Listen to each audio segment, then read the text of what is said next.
Mr. case was narrow and uncomparative. Precisely because it is very narrow, because he only talks about selfish intervention again. To which we would suggest that isolationism is not the opposite word of selfish intervention. Isolationism is opposing the idea of corporations in America engaging in various international global economies, agenda initiatives in diplomacy, such as agenda setting in NATO, global agenda setting in United Nations, and also about WTO, United Nations, like development model, for example. What is the true meaning of development? For example, by numerous participation of United Nations scholars in determining the initiatives on those issues. So it was narrow at the very, very best. But we also say it was contradictory at the first place, because what they said is if they have a international legitimacy in intervention, look at the Iraqi war. In Iraqi war in 2003, when they intervened, they literally convinced the other foreign nations when justifying the intervention on the basis of selfish interest. So what is their stance, therefore? I don't get the exclusivity as well as comparativeness. So the real comparative, or another comparative that I would like to propose in this debate, are based on three things.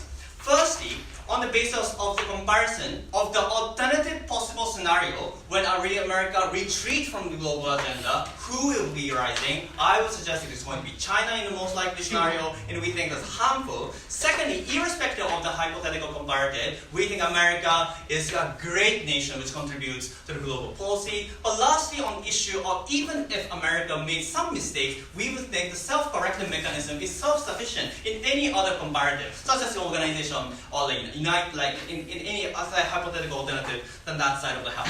So firstly, let's engage with the idea of the comparison. So the parameter in this debate, by the way, is the compared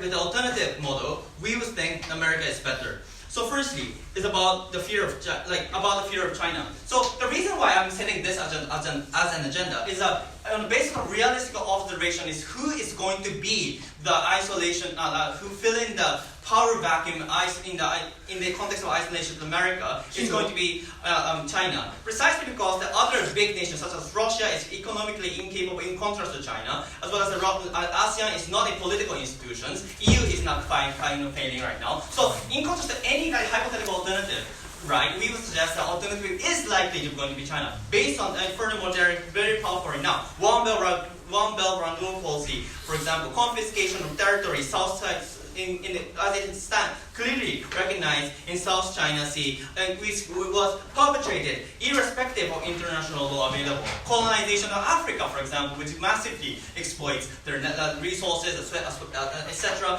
Furthermore, most importantly, Xi Jinping's authoritative rules, which he has a dream to conquer every single territory within our globe. So, given this exceptionally rival-rich country, we think America is far better. No, thank you. And the first benefit, therefore, I'm going to propose is that in collaboration with the United States with the other international organization, we deter the Chinese influences. Precisely because in the context of China able to have a AIIB, for example, to establish their further economic gain, when America settled an agenda or preferable economic policies such as trade, like free trade agreement, WTO, etc., we were able to deter the power of China. No, thank you. And furthermore, we would say, we recognize that when they, for example, intervene to other dictatorial regime, for example. America is the primary agenda settlers, for example, in determining when they intervene, how they intervene, and for example, having a conference, for example, because when they have a strong voices right now, they are the strongest military power under status quo.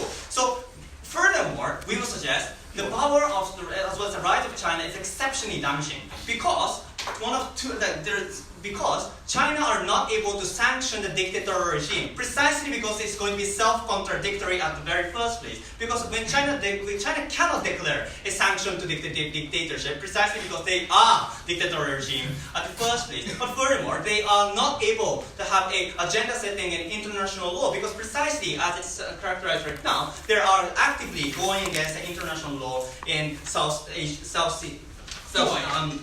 in South China Sea under status quo. So in terms of a better and fairer economic trade and better and fairer intervention when it happens, a horrifying situation right now, in terms of better, in terms of further respect for international being settled, we think America is still comparatively better. Yes, sir. Thank you very much for all the facts China is being aggressive right now. Could you tell me why China is aggressive in the first place?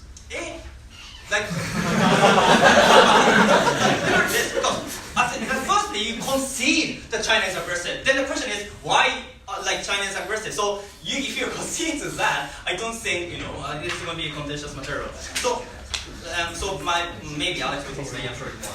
So let's begin with the idea of the United States being an exceptionally beneficial actor. So those materials are already covered. So under status quo, in terms of economy, they settle an agenda in World Bank, IMF, WTO, and United Nations, etc. All those things are primarily led by United States of America. And the comparative advantage is this. When United Nations and those sort of agenda is settled by America, in contrast to China, it is likely to have a value-promoted liberty, human rights, and gender equality, and those sort of things in which China are not able to have a primary agenda in the first place. So in terms of economic sanctions, I already covered that. Oppressive regimes, I've already covered that. But lastly, in terms of America being self-correctiveness, in terms of America's self-corrective mechanism. So I accept that the United States of America is a good guy, but it is not a perfect guy. But the point is, when they make a mistake, there will be an internal criticism, precisely because of democratic structures. When when they make a abhorrent intervention in Iraq, there's a massive criticism internally. When when Bush had made an initial discussion and justified that, then he lost the next election. Donald Trump is made a horrifying policy, but we can hope a next person being changing the horrifying situation because of the many outrageous injustices that have been perpetrated in the global policy. So in contrast to the rivals such as China, even if it's not China, Russia is not democratic, and for ASEAN or EU is not that democratic and cannot have many meaningful self-corrective mechanism. I prefer a country with democratic system, even if perfect, to have a self-correcting mechanism we oppose.